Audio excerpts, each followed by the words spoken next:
The views and opinions expressed in Heartbeat Debrief are solely those of the host and guests. They do not represent the views of any employer or organization. This podcast is for educational, mentorship, and guidance purposes only. If protocols or policies are discussed, always follow your local or state organizational policies and procedures, regulatory guidelines, and scope of practice. Hey everyone, and welcome back to the Heartbeat Debrief.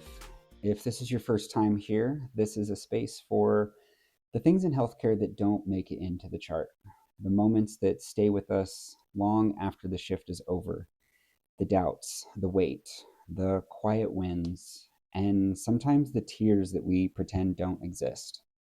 Today's episode is one that I'm excited for because we're talking about something that almost all of us experience but rarely say out loud, and that's crying on shift.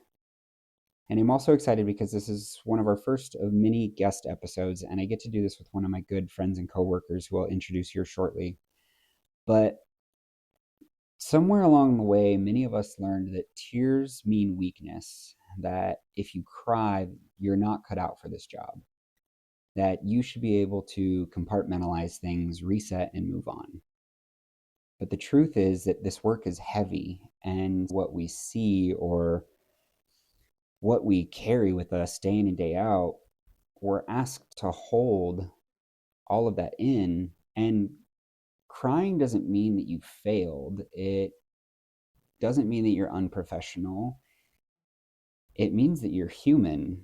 And we all work in a profession that often asks us to not be human, that we're somehow superhuman. And before we go any further, I want to pause for a moment because some of the things that we may talk about in today's episode may bring up some strong emotions or memories. And if at any point that this conversation feels heavy or overwhelming, we want you to know that you're not alone and you don't have to carry any of this by yourself.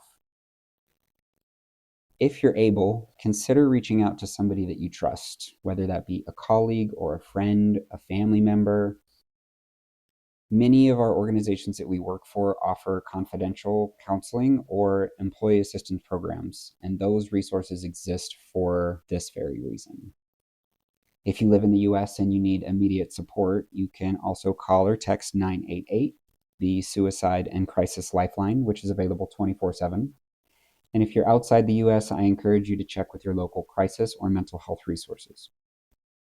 Taking care of your mental health is just as important as taking care of your patients. Reaching out for support is not weakness.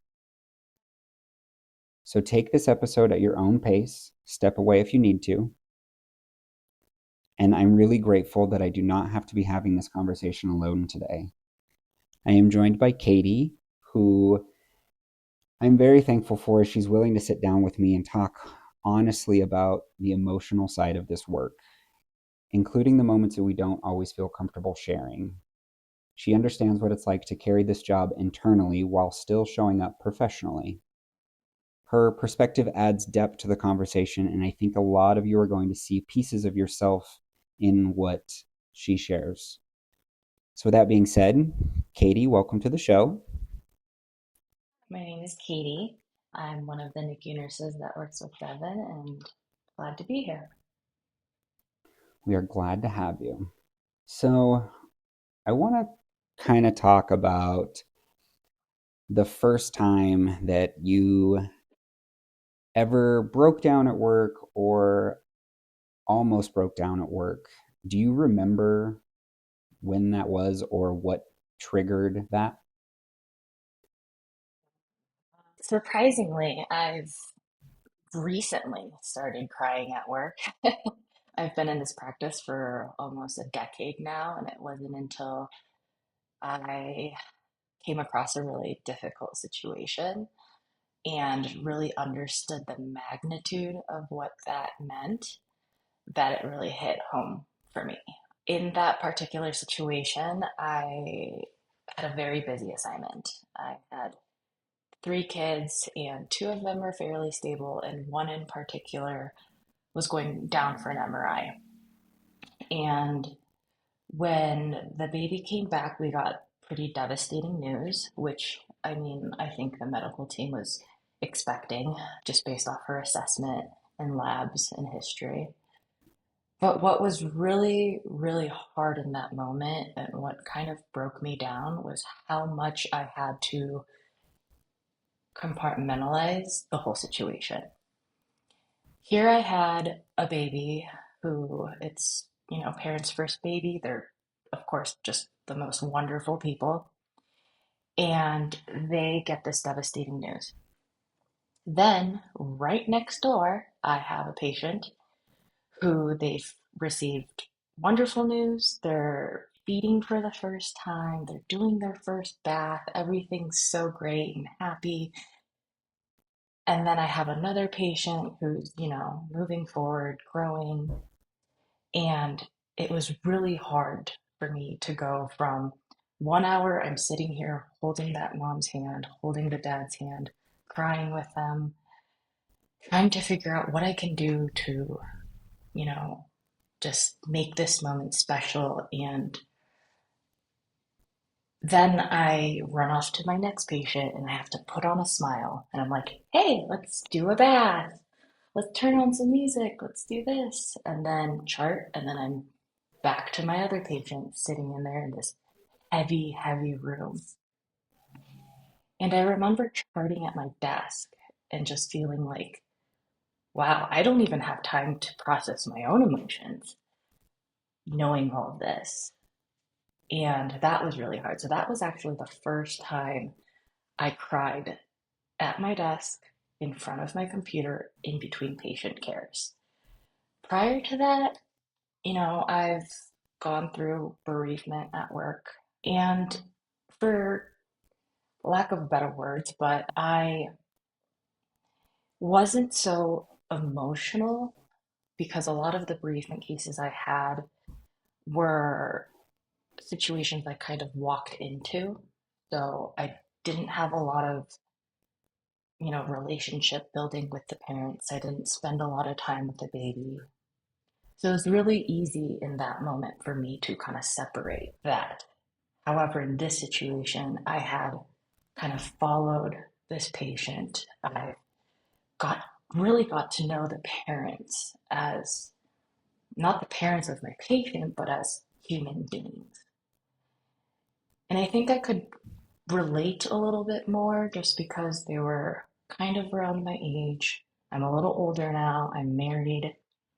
My husband and I talk about planning for a family. So seeing that kind of play out right in front of me, I think it was too real. Wow. Yeah, that's very heavy, and it's you bring to light something that I think a lot of us aren't prepared for when we come into this field. We, of course, we learn in school about death and dying and, the stages, but what we don't ever talk about is the impact that it has on us as healthcare providers. And we as a whole in healthcare, I think, do a really bad job of talking about it in the moment or addressing it, checking in on each other. And we end up taking all of that home with us. And many people, at least in my experience, tend to push it down and they don't talk about it even when they get home. And then it just continues to build up and build up and build up over time. And it just becomes super heavy. Yeah, I totally agree. I think this particular situation also really opened my ability to kind of feel my emotions and let those emotions surface because I actually had another situation prior to this that was super triggering. And it was something where I didn't talk about it and I did suppress it a lot. And it wasn't until I went to therapy and I talked about it, and then all these emotions just kind of like surfaced and overtook. And that was super overwhelming. So I don't know if my scenario I just talked to you guys about was, I guess, like surfaced or was able to surface more because I had that deep talk with my therapist about the first scenario that was super triggering. And it kind of allowed me to soften and be like, hey, I am feeling this. I'm okay to feel this. And I'm human. It's normal to feel this. And I think that's allowed me to be a little bit more present with my emotions and cry and show those feelings. But definitely in the beginning, I just kind of shoved it down real deep where I couldn't feel it anymore and didn't think about it. And I just tried to move on with my day. And I wanna come back to the feelings that surfaced after your therapy session. But first, do you think your own personal experience, just your own personal experience, do you think that there was anything preventing you from feeling these things prior to going to therapy? Such as, like, for me, I know that I didn't talk about things for a long time because I personally didn't want to be seen as weak. And I've now worked through that. And I too have done some therapy, but I've also found people that I can confide in and talk about these things. And that has really helped me along the way. But do you think that for you, was there anything preventing you from feeling these emotions and talking about these things?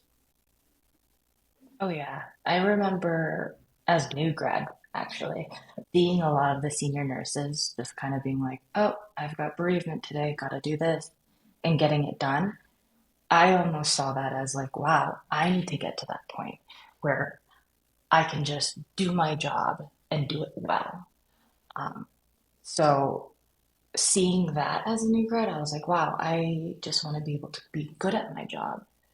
And it almost took away like the emotional human part of being a nurse. We're at the bedside, we're interacting with the patients, their families, all that stuff.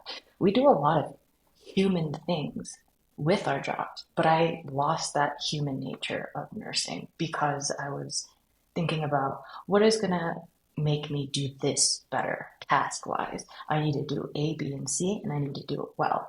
Almost going into like a robotic mindset with the goal of I just want to be the best nurse. I just want to be the smartest nurse, the most efficient nurse. But then as I gained experience as a nurse, I realized a lot of what we do has so many human components to it that I lost as I was trying to become this, quote, great nurse.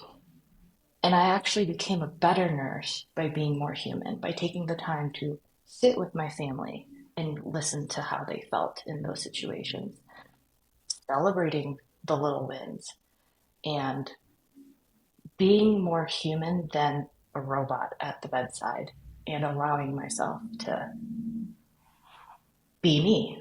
Yeah, I was gonna say, I when you said robot, that really makes sense if you think about it. Like, you see nurses or firefighters or paramedics, and they've been doing this job for quite a long time, and you see that they're able to just shut off their emotions, much like a robot.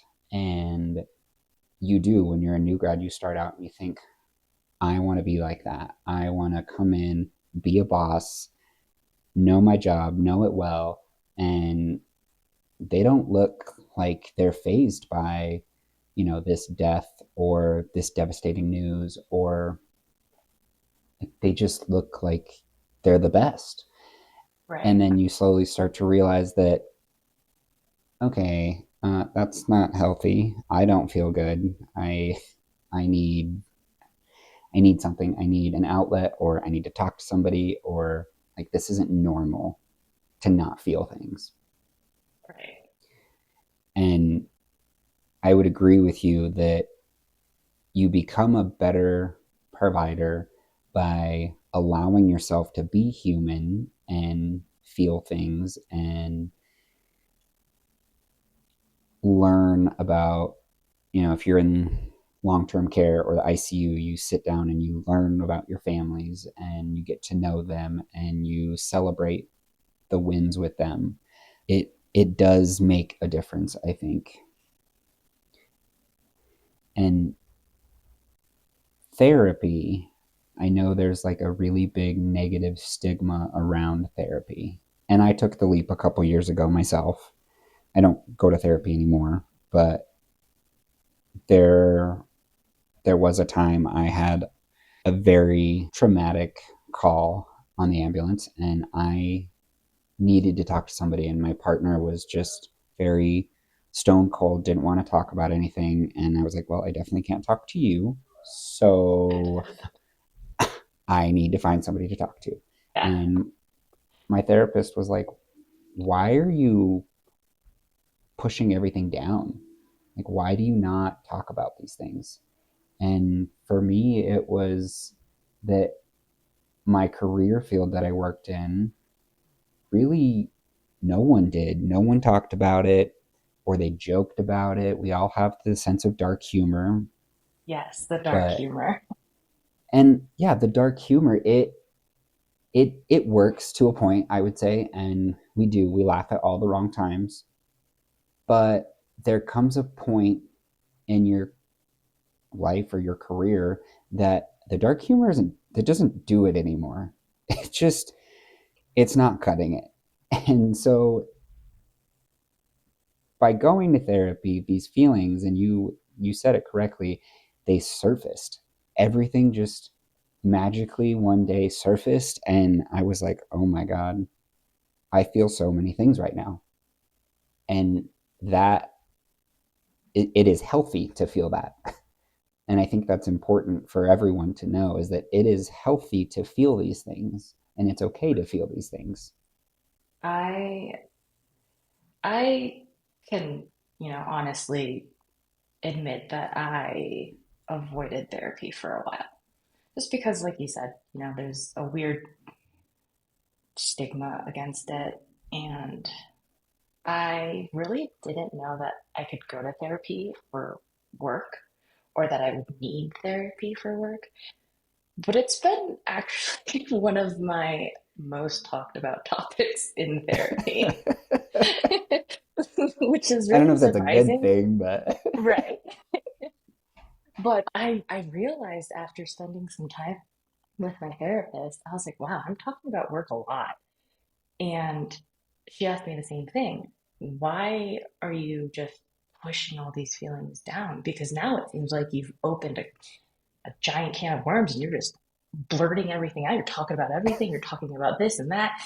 And that's what I realized. I was like, wow, there's a lot of stuff that I've pushed down in my, 9 years of nursing experience that I probably should have been talking about a lot yeah. earlier than now.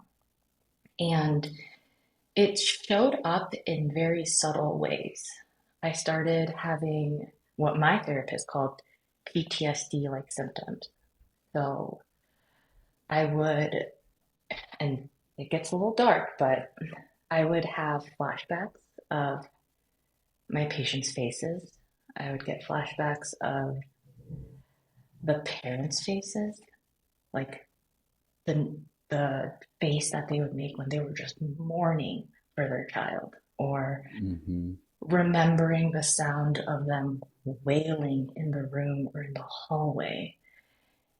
And I would either find myself avoiding the specific room that the patient was in, avoiding similar patients with, similar diagnoses or whatever have you. And I found myself kind of running away from those situations. And that's when my therapist was like, yeah, this is definitely something we need to talk about because it's not normal for you to have those feelings and those visions and flashbacks. It's not okay. And it triggered a lot of anxiety coming into work. Like, oh gosh, what type of patient am I going to have? What is my shift going to look like? I'm here for 3 days straight. What is it going to be like? What am I going to have to deal with? So Yeah. it was. it wasn't until I started having those symptoms that I was like, okay, wow, I really need to start seeking help. And, I've talked to my nursing friends about stuff, and like you said, we have that dark humor and kind of laugh it off. But that really doesn't do much for us in the long run. And so I've adopted a lot of practices to try to help with some of the traumas that we might come across at work and how to deal with that and how heavy it is for us to bring that home with us because it does follow us home. Yeah, you are correct. It follows us home, and I don't know. I when it does happen at work, you feel almost as if like you have to keep going until like the end of your shift, right? Like Yes. you're not allowed to stop Yep. and feel those things. And to your point of sitting at the nurse's station and in between patients, you're crying and charting because you still have a job to do, but we don't do a good job of allowing time for those feelings at work. And so yeah, we do bring it home with us. Especially when, work is busy. You really don't have time. You truly don't have time, and yeah, you we work for 12 hours. We do. And 12 hours seems like a lot of time, but when you're busy, 12 hours goes by in a blink of an eye. Do you do you think that, and this may be shifting a little bit, but like the definition of strength to me, I think has, you know, multiple meanings. But have you found, or do you think that your definition of strength has changed knowing that, or being that you have broken down those barriers and allowed yourself to feel things now compared to years ago when you thought, oh, that nurse is strong? But now, do you have a different like view on what strength uh, could look like or does look like? Yeah, no, absolutely. Like I shared, I think before, I thought it was just like the nurse that could do it all. You know, it doesn't phase her, whatever it is, she can do it all. But now I think strength to me looks like someone who can be vulnerable and feel those things and be honest about their emotions and come back. I think being able to kind of be vulnerable, feel those emotions, cry, do whatever it is that you cope and let it all out, and then come back to, I guess, your balance. I think being able to do that is shows a lot more strength than being able to resist or ignore or push down. And I tell my friends this all the time. I'm like, if you feel like crying, cry. Let it out. It's so much better and it feels so much better. But it's funny Yeah. because I say that and then I myself didn't allow myself to do that for years on the job. And now I'm like, go take a minute, go in the bathroom, go in the closet, go do what you need to do, but feel the emotions. Right. So I think, I can watch your patients for 15 minutes while you go have a moment. yep, absolutely. And it's going to make you a much better nurse doing that, taking time for yourself and coming back and being able to provide great patient care versus somebody who's just going to fight those emotions those full 12 hours. It's just going to stress you out. Yeah, no, you are absolutely correct. It's funny that we talk about this because as a nurse, I think we're so wired to focus on the patient, do everything for the patient, focus on the patient, even if that means neglecting what you need, whether it's not going to the bathroom, not taking a sip of water, not taking your breaks, not taking your lunch.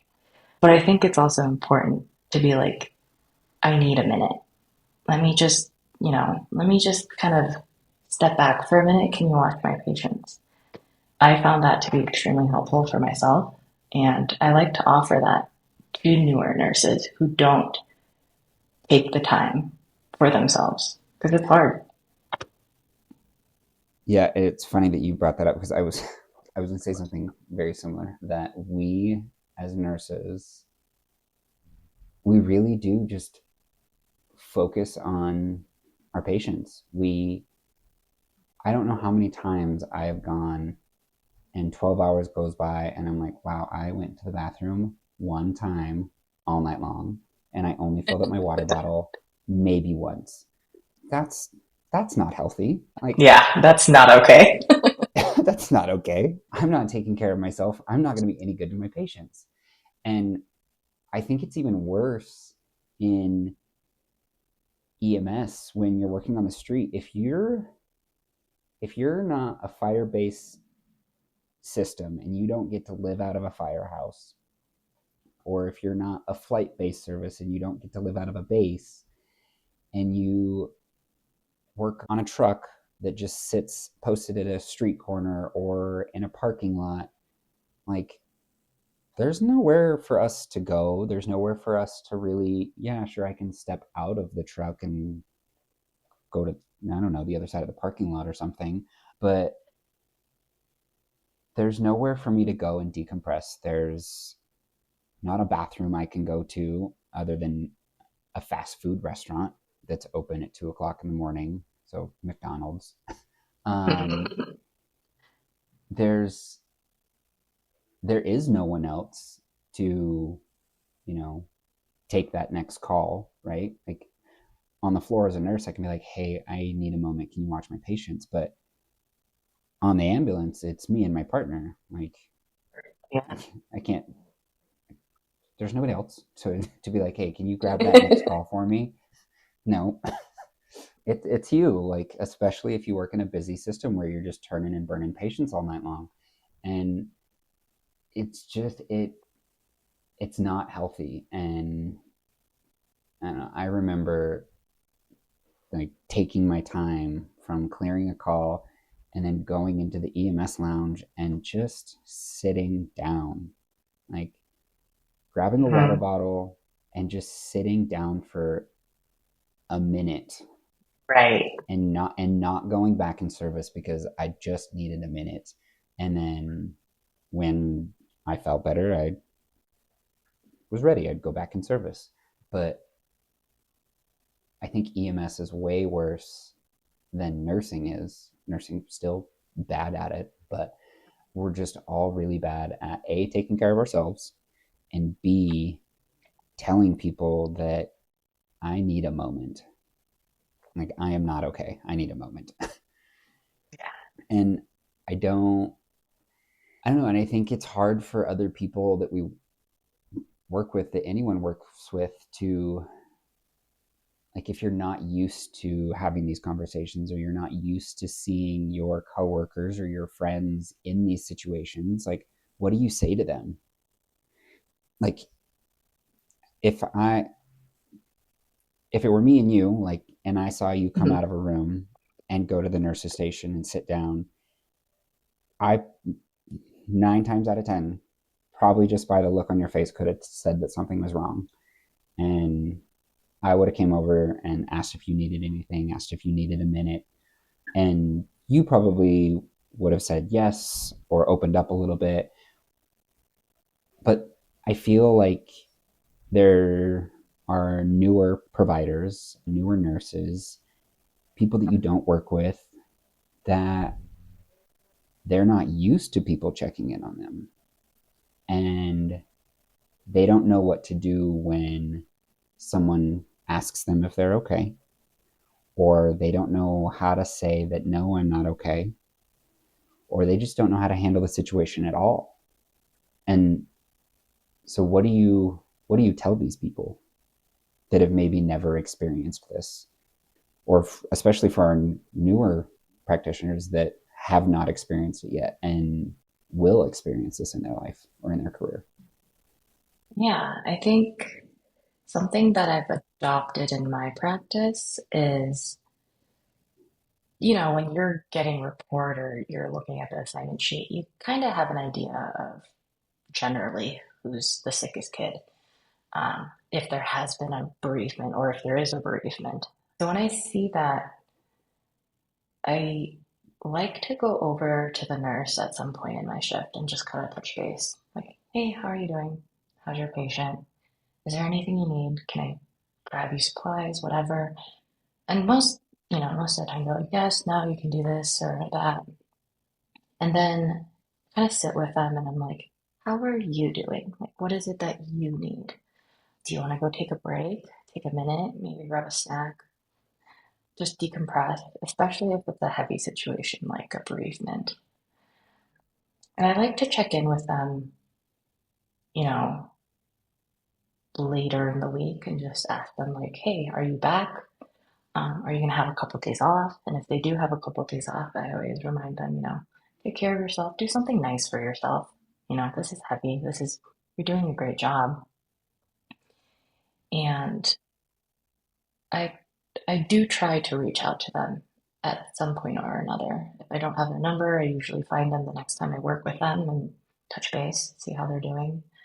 One thing that my therapist always asks me at the end of every session is, what's something you're going to do for yourself today? We focus so much on doing things for others. It's just kind of in our nature as nurses, think of everybody else. So I like to take moments to remind nurses and myself, what's something I can do for myself that I need, that I want to do. So I try to ask them that because once you get kind of lost in your 12 hours, you don't really think about what you need. So I like to remind newer nurses of that.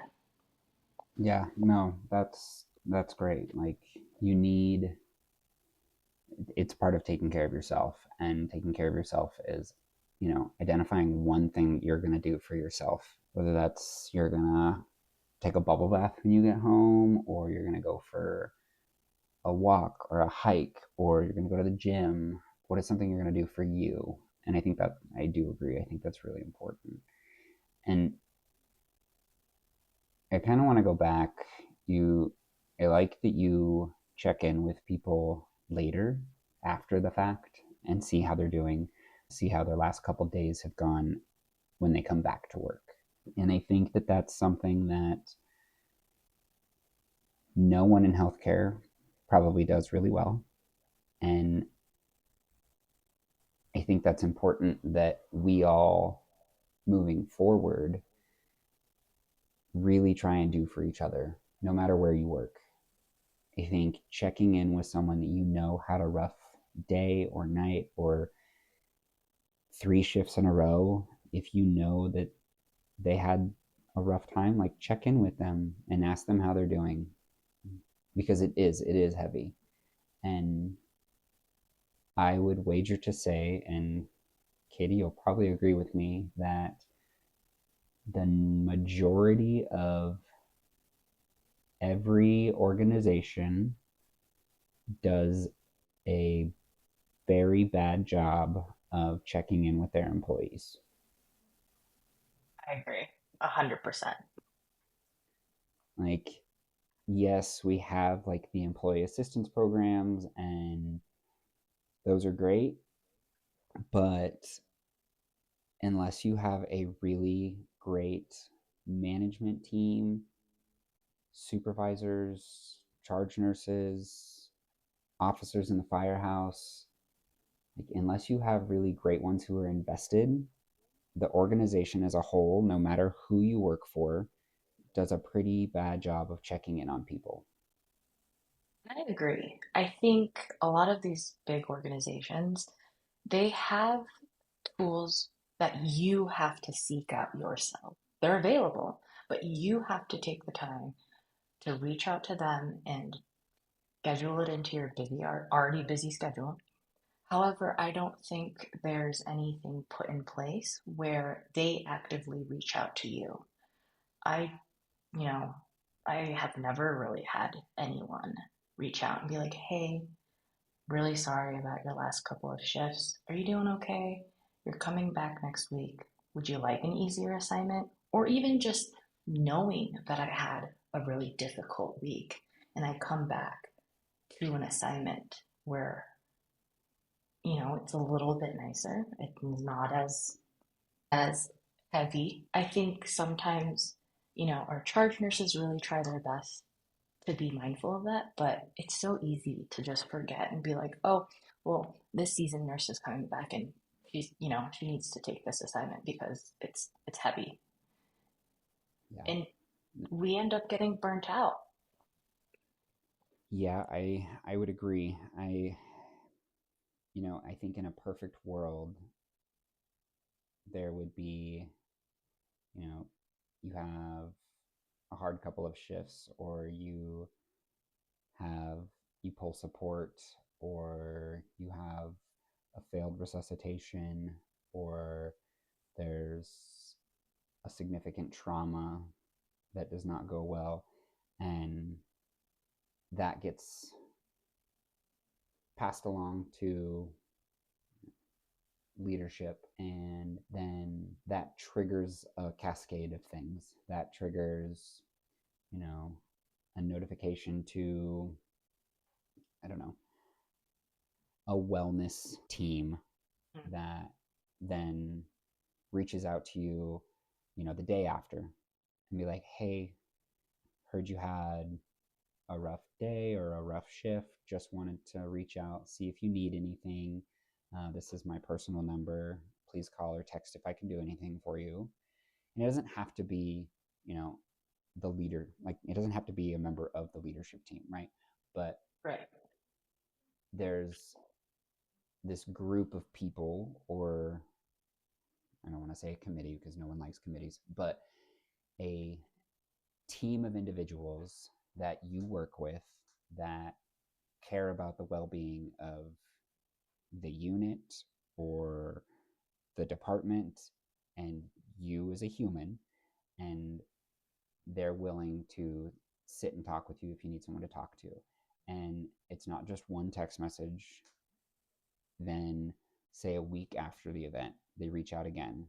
Hey, it's been a week. I saw you at work. You seem to be in good spirits. Or, hey, I noticed this week you were still kind of down. Do you want to grab a coffee? Do you want to, Yeah. do you want to talk about things? And then that helps improve communication, it helps build relationships, and it also allows that individual to be like, okay, I'm allowed to feel things. And then a month out after that event, they check in again and they're like, hey, it's been a month. I really like the progress that we've made. We've gotten coffee a couple times, or, we had breakfast after shift and you seem to be in much better spirits. And just, I think in a perfect world that's That what it would be would look wonderful. like in my brain. Right. Obviously, there's things you'd have to figure out, and what do you do if you don't do it for every single, like, is it possible to do it for every single person, or like how do you track that they've had a rough 3 days in a row, or like obviously those things would have to be ironed out. But I think in a perfect world, like, that system exists to show people that someone cares about them. Mm-hmm. Absolutely.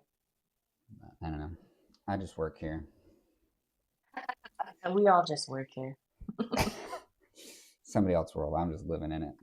But and I think for the last thing that I just briefly hit on is that you mentioned already that doing something for yourself has really helped you, and you try to pass that along to newer nurses. But for the person who maybe they just cried in the break room, or they're sitting in their car in the parking garage or in the parking lot contemplating everything that just happened on their shift, and they're on the verge of breaking down, like, is there anything that you would want to say to those people? I think what I wanted to hear when I went through those types of shifts would be it's okay. everything's going to be okay. You did great. You did the best you could have done, and you're still a great nurse. I think I really needed to hear that sometimes because I'm sure a lot of us replay the shift in your head over and over and over again and Oh, sit there and absolutely. think, what could I have done better? Oh my gosh, I could have said this better. I could have done this better. Maybe I should have done this instead of this, or whatever it is. But the heavier the shift, the harder the shift, I think we are more self critical about our performance and how we were on the job. So for someone to kind of sit there and be like, it's okay, you did great, you did the best you could with the resources and tools you had, you're still a great nurse. I think that's what I needed to hear. Yeah, I think I would second that. Like it it validates your feelings because those feelings are real and you're allowed to feel those things. And it is true in this line of work that you can do absolutely everything correct and things still go wrong and things still go the way that nobody had planned for. And I think that is the hard truth of medicine, right? Is we have all these tools and resources and amazing people that we work with, and there are still things that we cannot do. And I think that hurts a lot of us because we all do really care. Yeah. And I always, tell myself, like, if love were enough, everyone would be healed, right? But Yeah. there's only so much we can do. And it's a hard pill to swallow, but you also have to just remind yourself, like, it's okay, and I did my best. Yeah, it is okay, and it will be okay. It may not seem like it in the moment, but it will be okay. Yes. Whew. Well,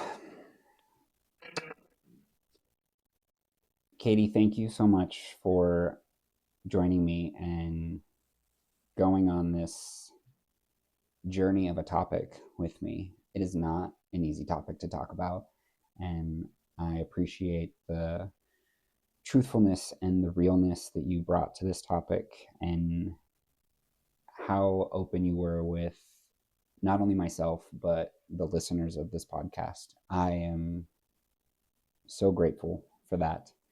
And I really hope that the listeners can take something away from this episode because it is okay to not be okay. And it is okay to cry. It is 100% okay to cry. Thank you so much for having me. Of course. So if today's episode resonated with you, please share it with someone who might need it. Remember that crying on shift doesn't make you weak. It means that you are alive in a job that demands all of your heart. So until next time, take care of your patients and take care of yourself because you never really clock out.